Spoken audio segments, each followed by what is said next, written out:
Everyone. आखिरी बार मैंने आपको कभी मैं कभी तुम के 1 to 5 एपिसोड की स्टोरी सुनाई थी, तो आज मैं आपको 5 to 10 एपिसोड की स्टोरी सुनाऊंगी। शर्जीना और मुस्तफा की शादी हो जाती है, जैसे तैसे भी हो जाती है। अब मुस्तफा को लग रहा है कि बस शादी किया और मेरा काम खत्म हो गया है, इसके आगे मुझे कुछ नहीं करना है। शादी करके जब शर्जीना उसके घर आती है, उसका कमरा पूरा बिखरा हुआ, कचरे जैसा सब कुछ फैला हुआ रहता है। उसकी जो सास होती है वो तो बिल्कुल उसे भाव नहीं देती, क्योंकि पहले दिन से उसको वो पसंद नहीं है। जब से मुस्तफा से शादी होने की बात हुई है, उसको कुछ खाने को भी नहीं पूछा जाता, उसे भूख लगी होती है। मुस्तफा कहता है कि तुमने आगे कुछ सोचा है कि क्या करना है? तुम्हारे कहने से मैंने शादी कर ली, पर शादी कहीं मेरी लिस्ट में था ही नहीं कि मुझे करनी है। अब क्या करना है ये तुमने सोचा है कुछ? उसकी किसी सवाल का जवाब नहीं देती शर्जीना। वो कहती है कि कुछ खाने को मिलेगा। वो उससे खाना मांगती है क्योंकि उसे बहुत ज्यादा भूख लगी होती है। तो अब इतने अच्छे तो मुस्तफा है नहीं कि उन्हें आदत हुई इन सब चीजों की। पूरा बर्तन ही उसके लिए उठा के ले आते हैं कि इसमें से खा लो, उन्हीं लहंगों में, और ऐसे ही वो खाने बैठ जाती है। नेक्स्ट डे जब वो बाथरूम में जाती है तो उसे लगता है इतना गंदा बाथरूम, उसे हर चीज से शिकायत होती है। लेकिन मुस्तफा बोल देता है मैं तो ऐसे ही रहते आया हूँ और मैं शादी के लिए वैसे भी तैयार नहीं था। और वो कोई काम भी नहीं करता है, वो बस जाता है अपने दोस्तों के पास, लेट से आता है। और शर्जीना भी एकदम टेंशन में कि कैसे क्या होगा, वो भी कुछ समझ नहीं पा रही है। उसकी जो सास होती है सुबह से रात तक उससे बस काम करवाती रहती है, टॉन्ट मारती रहती है कि कुछ करता नहीं, कुछ करता नहीं। शर्जीना के पापा और सबको पता होता है कि मुस्तफा कुछ करता नहीं है, भले ही शादी हो गई है, पर उन्हें अपनी लड़की की फिक्र होती है कि उसकी जरूरत का ख्याल कौन रखेगा।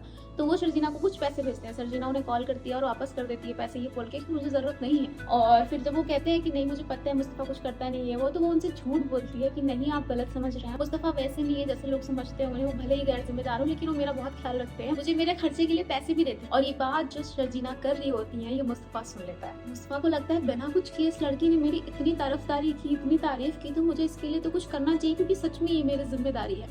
वो इस बात को समझता है। मुस्तफा को प्रोग्रामिंग बहुत अच्छे से आती रहती है और उन्हें गेम खेलने का बड़ा शौक रहता है। तो एक दिन वो एक गेमिंग कंपटीशन में जाते हैं, वहां से 50,000 रुपए जीत के आते हैं और वो शर्जीना के हाथ पे रख देते हैं कि ये तुम्हारे खर्चे के लिए। तो कहती है मुझे क्यों दे रहे हो, अम्मी को दे रहे हो? तो कहता है नहीं मैंने सुन लिया था ये वो, तो मैं ऐसे बोल रही थी बिना मेरे कुछ किए, तुमने मेरी इतनी तारीफ की, इतनी इज्जत रखी, तो मेरा फर्ज बनता है कि मैं तुम्हारे खर्चे उठाऊं। शर्जीना को बहुत अच्छा लगता है ये बात, पूछती रहती है उससे किस चीज में मन लगता है, ये वो समझ जाता है शर्जीना क्या करना चाह रही है। और वो साफ बोल देता है कि मैं जॉब नहीं करूंगा, मैं ऐसे ही खुश हूँ, मुझे कुछ नहीं चाहिए।